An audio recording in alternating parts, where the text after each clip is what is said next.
연방법원이 트럼프 행정부가 75개국 출신 이민자에 부과한 비자 발급 금지 조치를 무효화했습니다. 해당 정책에 따라 이미 비자 발급을 거부당한 사례도 효력이 없다고 판단했습니다.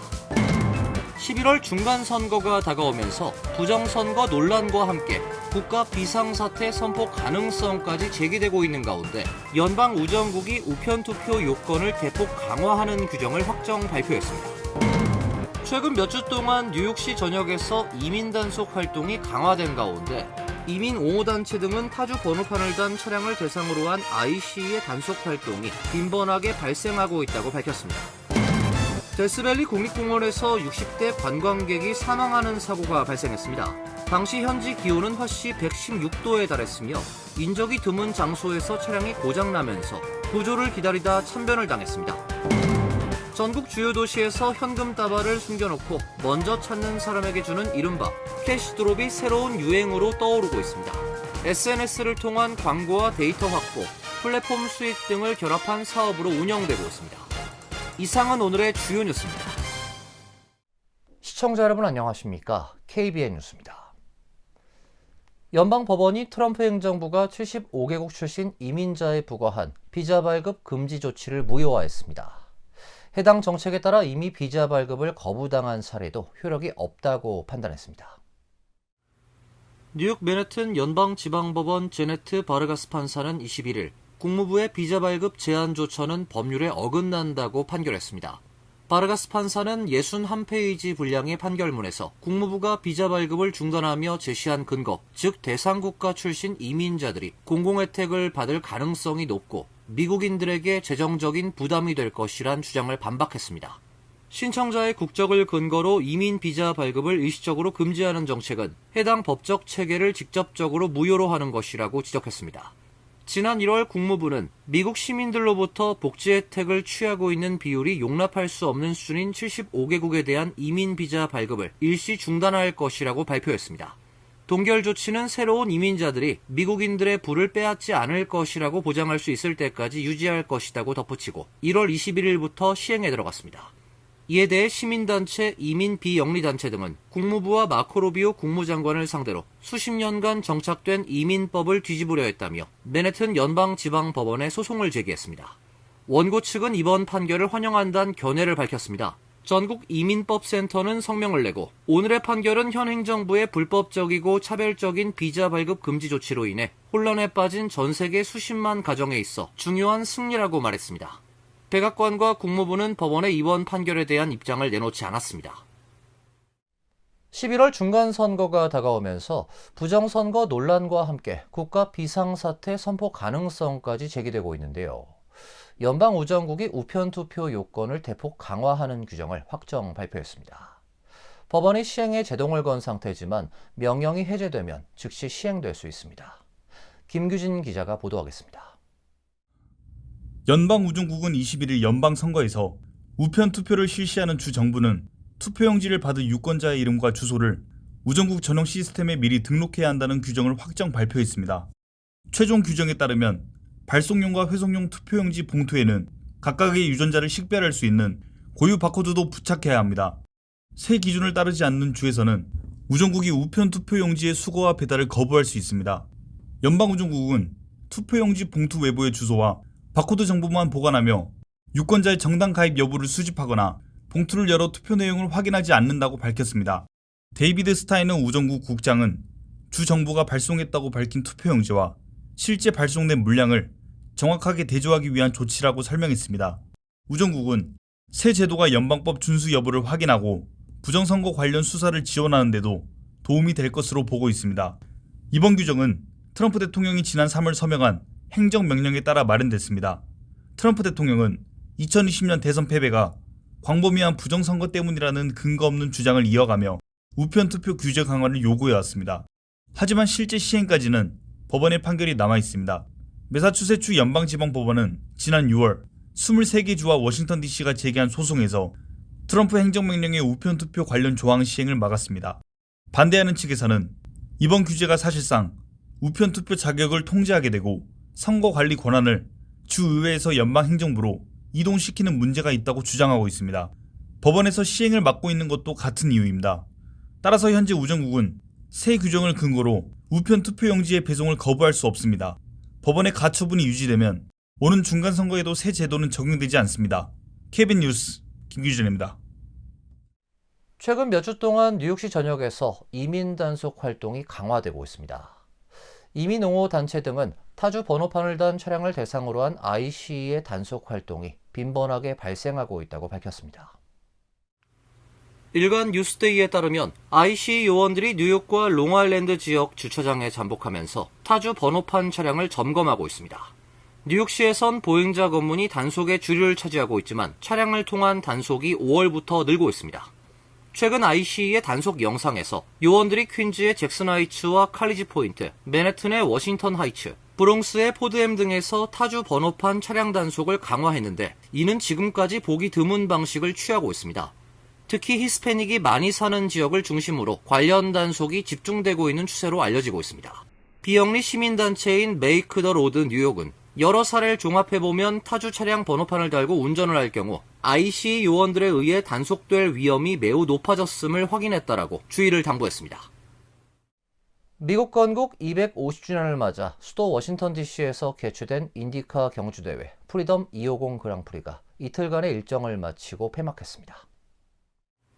미 독립 250주년을 기념해 사상 처음으로 워싱턴 DC 도심에서 인디카 경주대회가 열렸습니다. 트럼프 대통령은 부인 멜라니아 여사와 함께 참석해 경주 시작 전 대통령 전용 리무진 더 비스트를 타고 코스를 한 바퀴 돈 뒤에 녹색 깃발을 흔들어 경기 시작을 알렸습니다. 상공에선 대통령 전용기 에어포스1과 F-35 전투기들이 축하 비행을 펼쳤습니다. 경주는 펜실베니아 애비뉴와 내셔널몰 등 워싱턴의 상징적인 장소를 가로지르는 약 1.7마일 코스에서 진행됐습니다. 선수들은 147바퀴, 총 250마일을 질주했습니다. 직선 구간에선 차량 속도가 시속 160마일에 달했습니다.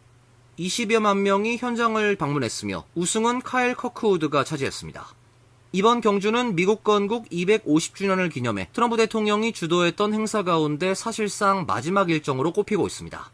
트럼프 대통령은 지난 6월 백악관 남쪽 잔디밭에서 이종격 투기 대회를 열었고 7월엔 84만 발의 불꽃을 터뜨린 독립기념일 행사를 개최한 바 있습니다.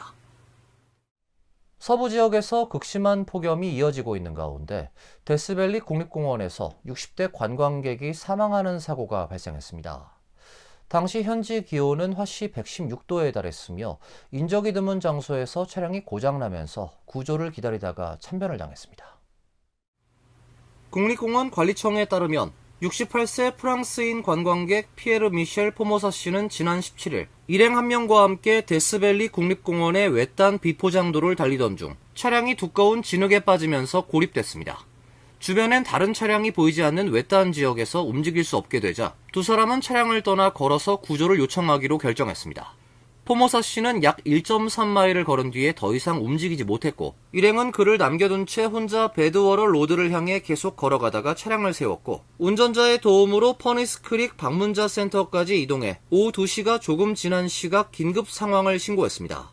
신고를 받은 레인저들과 셰리프 경관들은 오후 2시 13분부터 수색 및 구조 작업에 돌입했고 캘리포니아 고속도로 순찰대 헬기도 공중수색에 투입됐습니다.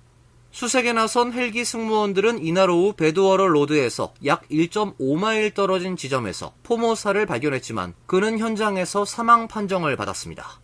당시 현지 기온은 화씨 116도까지 올라 있었습니다. 국립공원 관리청은 데스밸리에서 차량이 고장나거나 움직일 수 없게 됐을 경우 차량 곁에 머무는 것이 대체로 가장 안전하다고 강조했습니다. 차량은 극심한 햇빛을 피할 수 있는 대피 공간을 제공할 뿐 아니라 사람이 광활한 지형을 걸어다니는 것보다 공중수색에 나선 구조대가 훨씬 쉽게 발견할 수 있기 때문입니다. 퀸즈 더글라스톤에 위치한 한인이 운영하는 세븐일레븐 편의점에서 새벽 시간에 권총 강도 사건이 발생해 경찰이 수사에 들어갔습니다. 다행히 현금만 가지고 도주해 인명피해는 없었습니다. 지난 20일 오전 4시 30분께 퀸즈 노던 블러바드 246가 인근에 위치한 한인이 운영하는 세븐일레븐에서 권총 강도 사건이 발생했습니다. 뉴욕시 경찰국에 따르면 마스크를 쓴 용의자는 매장 내 카운터로 접근해 직원에게 총기를 겨누며 현금을 요구했습니다. 위협을 느낀 직원이 금고에 있던 현금 $100를 넘겨줬으며 용의자는 현금을 챙긴 뒤에 전기 자전거를 타고 노던 블러바드를 따라 마라톤 파크웨이 방면으로 도주했습니다. 경찰이 공개한 CCTV에 따르면 용의자는 범행 당시 빨간색, 흰색 그래픽이 들어간 검은색 반팔 티셔츠와 검은색 바지, 검은색 야구모자, 선글라스, 흰색 마스크를 착용하고 있었습니다. 정확한 성별은 확인되지 않았습니다. 경찰은 용의자를 목격한 시민들의 제보를 당부하고 수사 중에 있습니다. 애틀랜타를 출발해 텍사스주 댈러스로 향하던 여객기에서 승객의 노트북이 갑자기 폭발해 화재가 발생하는 사고가 있었습니다. 승무원들이 즉각적인 대응으로 대형 사고를 막았지만 승객 다수가 부상을 입었습니다. 데일리메일에 따르면 지난 21일 승객 133명이 탑승한 애틀랜타발 댈러스행 아메리칸 항공 2398편에서 착륙 약 30분 전부터 노트북에서 연기가 나기 시작하더니 곧 불이 붙었습니다. 조종사는 당시 관제탑에 비행기 뒤쪽에서 화재가 발생했다며 승무원들이 불을 끄려 하고 있다고 상황을 알렸습니다. 기내에는 순식간에 연기가 자욱해졌고 승객들은 불타는 노트북을 피해 뒤쪽으로 몰려갔습니다. 승무원들은 약 5분 만에 불이 붙은 노트북을 특수 단열백에 넣어 진화에 성공했습니다. 조종사는 처음에 최대 5명이 화상을 입을 수 있다고 보고했으나 댈러스 포트워스 국제공항 측은 착륙 후 실제로는 승객 1명만 치료를 받았다고 밝혔습니다. 해당 승객은 현장에서 치료를 받은 뒤에 귀가한 것으로 전해졌습니다. 항공기는 오후 6시 55분쯤 공항에 무사하게 착륙했고 응급구조대가 대기하다 곧바로 대응에 들어갔습니다. 항공사는 2398편 착륙 중 승객의 기기에서 연기가 난다는 신고를 받았으나 공항에 안전하게 착륙했다며 장비를 신속하게 제압하기 위해 전문성과 빠른 대응을 보여준 승무원들에게 감사드린다고 밝혔습니다. 미 연방항공청은 이번 사건에 대한 조사에 착수했습니다.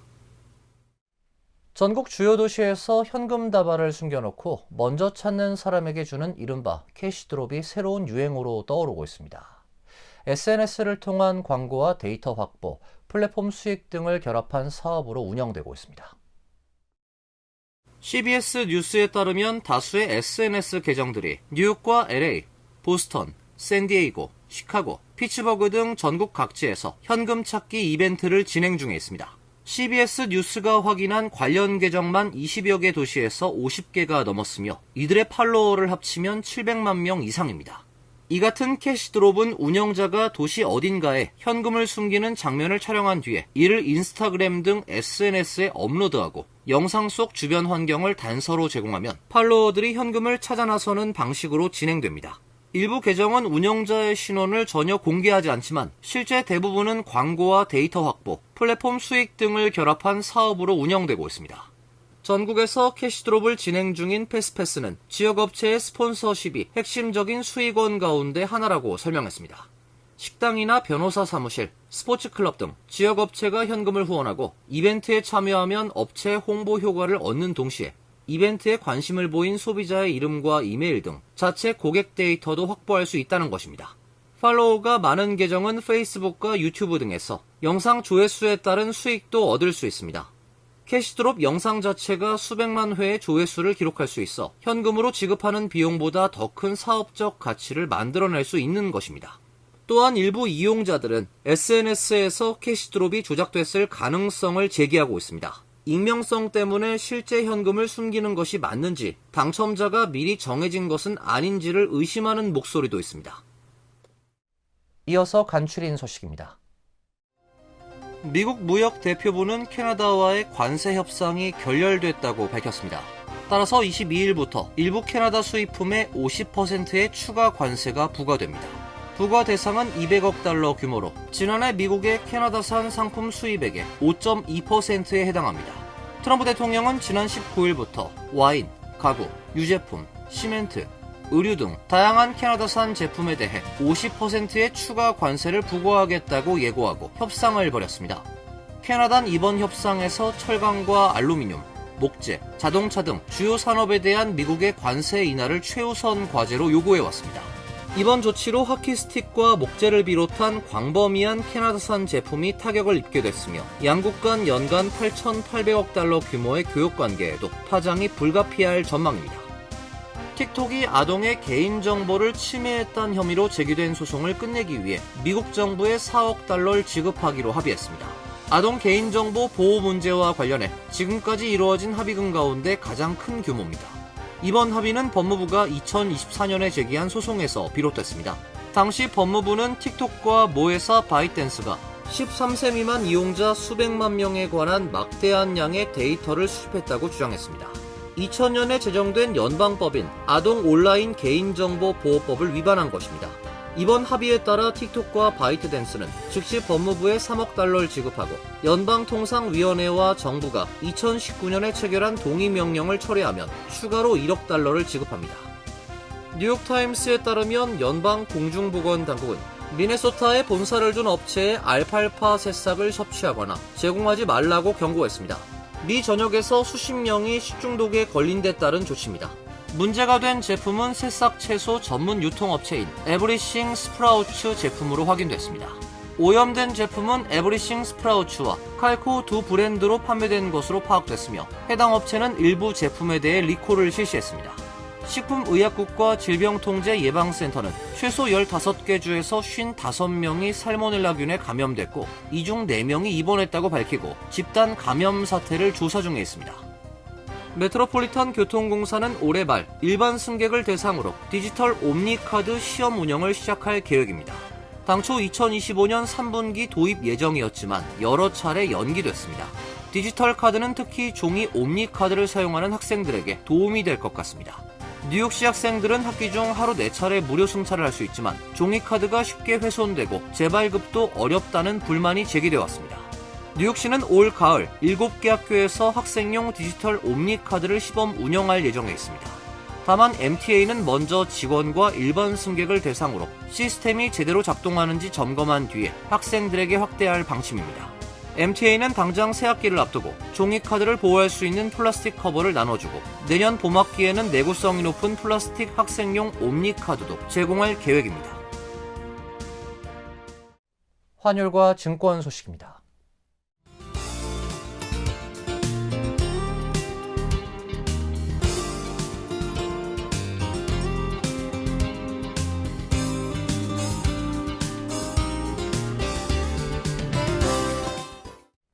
이어서 날씨입니다. 내일은 맑고 화창한 날씨가 예상됩니다. 낮 최고 기온 78도, 섭씨 26도, 밤 최저 기온 65도, 섭씨 18도로 예상됩니다. 수요일도 맑은 날씨가 이어지겠습니다. 목요일은 다시 구름이 많아지겠습니다. 이상으로 KBN 뉴스를 마칩니다. KBN과 함께 즐거운 시간 되시길 바랍니다. 동부 최대 한인방송 KBN이 제작하는 KBN 뉴스는 웹사이트 mykbn.com 그리고 유튜브와 페이스북에서 다시 보실 수 있습니다. 좋아요, 구독, 알림 설정은 뉴스 제작에 큰 도움이 됩니다.